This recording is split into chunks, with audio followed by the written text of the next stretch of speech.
Hello guys, today I will tell you the easiest way to get knobs without any bugs or glitches.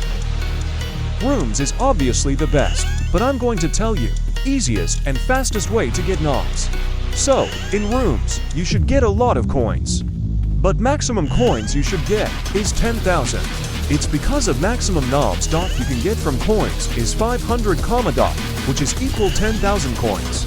Also, if you escape the rooms, you will get extra 50 knobs.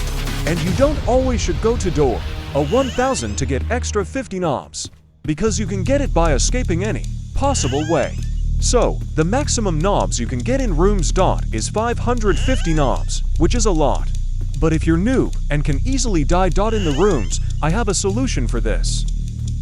You should go to outdoors, get shears, and loot every single vine chest. I do not recommend entering outdoors by paying Stardust because of it sucks. And also you loot vine chests only to loot gold. This is the end of the video. Like and subscribe for more content.